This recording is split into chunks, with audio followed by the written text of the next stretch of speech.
Hello out there, everyone. I am the Dance of Life dancer. Welcome to 7 Days in Hell. This is part number 9. I was feeling very high-like, godlike, like God had totally forgiven me. And I must tell the truth, the total truth, no matter what it is. No matter what it is, I must tell the truth. I was being taken to court. I knew I'd be okay, and that God told me, He told me what to say before I was even let out of the room. I asked this guard, at the current time, it seemed like he was a real person. It seemed like he was a real guard. I asked this guard, did someone die in here last night, around 2 a.m. last night, in cell number 6? The guard looked as if he was stunned, as if he was to ask, how in God's name do you know that? How do you know that someone hung themselves in cell number 6 last night? The stunned guard turned to the other guard, and under his breath, I heard him say, Sir, so, and I heard him say, Sir, so, and so died. So-and-so died at 2 a.m. last night. He died in cell number 6. How in hell did Susan know this as my door opened by itself, very slowly, as if it was in a dream? The door of my cell opened by itself, real slowly, like it was in a dream or a nightmare or something. As I walked out slowly, and I turned into the face of the guard, and I said, I know he died because God told me. This made the guard fiery, spitty, angry. I glanced back at the second cell. It was shaking, tossing. Evil voices were coming out of it. The room was shaking, actually shaking off its foundation. All the corners of the cell, the demons were in the walls, all over the doors. I could see them moving in and out, straight through the solid walls, inside the cell, unlike a normal cell could stand. As I walked down the yellow rough stone old brick hallway, it was very wide. It appeared as an old black brick stone wall. As I walked into what appeared like a regular real courtroom with people, guards, judges, state's attorneys, only everything was in very slow motion, much slower than normal. I felt free of the evil that had overcome me. I felt as if I had been redeemed. I thought, I've been given my second chance and brought back to life from being dead. I thought that I was back to life. I thought it was a real courtroom. It wasn't, but I thought it was. Everyone and everything was moving so extremely slower than normal. And I saw these people, these judges, the state's attorneys, the others were standing there motionless like a statue or something,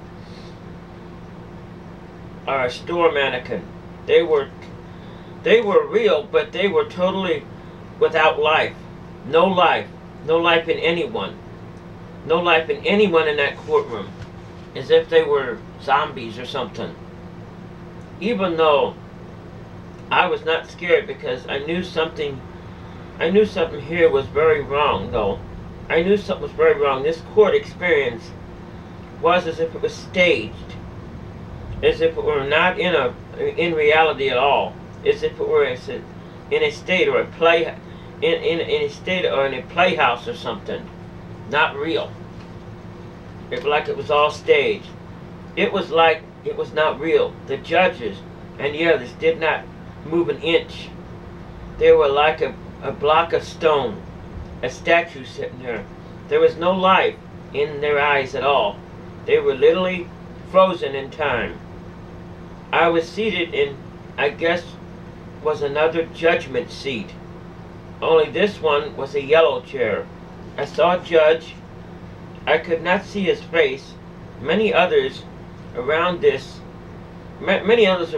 female did the talking. She sat there without life, dead. Death in her eyes, dead. Without compassion. Yes, I knew something about this courtroom was wrong. Something wasn't right. It was as if I knew everything that was going to happen before it happened, and everything what they were going to say before they said it. I could literally change what happened by simply thinking about it.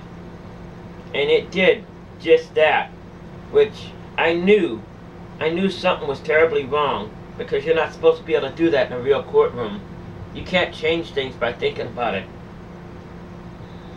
I knew something was wrong. What has happened to me, I'm not sure. I am not in a court of law. God knows where I really am at. I don't know. I knew that I must plead guilty of my sin. However, I didn't know where I was at. The courtroom looked like a real one, but it was not. Trust me, it wasn't real. When she said, "Did you understand?" Then at this I paused, as I had been telling the truth as God warned me to do. When He gave me the second chance to live again, I knew I have to tell the truth, the whole truth, no matter what happened. Then I made a serious, terrible mistake. My human and my being and my fear took over. I lied to the judge. I wanted so badly to have them excuse me from this sin, or whatever it was, so I could go home instead of spending 5 years in here. From fear, my human emotions took over. I wanted my freedom back, and I lied to the lady, the attorney, for the state, or wherever they were from. Whoever it wasn't real anyway, but it was at that time. I said to her, "I don't understand this," when in fact I really did understand it. Then I started talking about God, and how God told me what to say. Then I signed some form of piece of paper. I don't know what it was that I said. I said I was sorry. Right after I lied to her, I felt something different. Something had changed in the far distance. I started to hear light voices, very light, very faint, and strange sounds. Again, only very, very lightly, not very faintly. I remembered the stone lady, the attorney, asking me about my attorney, Mr. Lance, Herb Lance. As I was placed in front of the judge, the 2 guards, or whatever they were, said, "Stand right there, crazy." That's what they said. "Stand there, crazy." As I then walked out of the strange courtroom, I was still free of the demons. I was not in hell no more, or was I? Was this simply another trick, another version of hell? Nothing I've seen or felt or heard seemed real, and real enough, and strangely enough, everything and everyone seemed to move in slow motion, much slower than real life. So whether it's real or not, I'm not sure. I'm not sure to this day. The slow motion, much slower than all. The more I pleaded and spoke of God, the angrier the guards, or whatever they were, demons or whatever they were, became. After I said in open court, God told me, after I said God told me, 2 guards grabbed me by the arms and forced me back towards my cell. As I was going back, everything seemed so very slowly. It seemed to change right before my eyes, as I felt the immense power of doing wrong right before my eyes. I felt the power of sin. The guards became stranger looking. The eyes became even more lifeless. They were changing before my eyes. Whatever these people or whatever they were not alive. There was no life and no here at all. Off in the distance I could hear slight sounds, clanging, changing voices, screaming, as if it was all moving back towards me very slowly. As if a storm moving back towards me. That's what it felt like. I could hear the voices and everything else in the background coming at me. as if it was a storm moving towards your house, coming back to take over me again. They put me back in a cell, and in my mind, my heart, I knew I messed up this last chance. I knew what I had did, and I said I did wrong. I had lied and pretended that I was unable to understand the question or the truth, when in fact I really did understand, right? And right at that time, at that very moment, I began feeling very sick again. And I went by the small solid window in the wall. I could somehow hear things and voices of people talking about my appearance in court. I made a startling realization that people were talking about my appearance in court. And I made a startling revelation and realization that I was tricked by Satan. They said, well, Susan signed a piece of paper. We'll place Susan's authority in our hand. Susan signed a piece of paper that placed Susan's authority in our hands, our control. We now control Susan.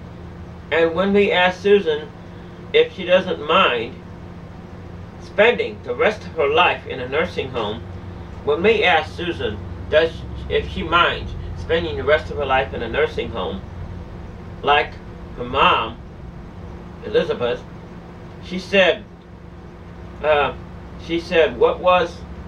was okay. She agreed to it. Tricked by Satan, she agreed to it. When we asked her if going to a nursing home was okay for his return rather than returning home, she said that would be fine. My mind froze in terror as I realized what I did. My God, I was never in a real courtroom. I was never in a real courtroom at all. It was a trick. I was still in hell. I was in Satan's courtroom. And somehow, this was intermixed with a real courtroom. The state's attorney was Satan. The words they said were somehow tricked. As they said them, one thing, as if by magic I was hearing another thing. They said one thing, but as by magic I was hearing something else. By Satan's trick. The state's attorney was actually asking me to sign away my rights and asking me to sign a piece of paper to be willing to be placed in a nursing home controlled by the state for the rest of my life. I said sure, that would be fine, because I was hearing you're able to go home instead of you want to go to a nursing home. I was tricked. The words were wrong because Satan tricked me. What I was hearing and the words I heard, the same state's attorney said to sign this piece of paper to release me from this crime, of this sin, and go to a treatment house to be declared unfit. I was tricked into hearing something else. The words they were saying was different than the words I was hearing. Satan tricked me. And what was said was actually something else. As I kept listening to typed in a tiny window in my cell, I slowly but swiftly felt and heard the sounds of the tormentors, the demons returning to me in my cell. They was over the top of my cell. The sickness returned and surrounded me. I saw the real looking guards slowly changing back into the creatures from the dark. Their bodies slowly burned, charred, twisted, and faceless returned to the dead eyes, the lifelessness returned. As I grew terrified, I heard them talking more about my courtroom appearance. They said, when we asked Susan if he wanted to go home and have her life again, she answered something crazy like, Gummas, go put the list crawling on this grass. Gummas, go put the list on the grass crawling down. That's what I said. Then Susan said, well, tell Herb Lance, the lawyer, to go out to the field and walk straight, go to the wall. Something crazy, like I said, completely crazy. They kept telling me about what I had said and did in court, as if every word they said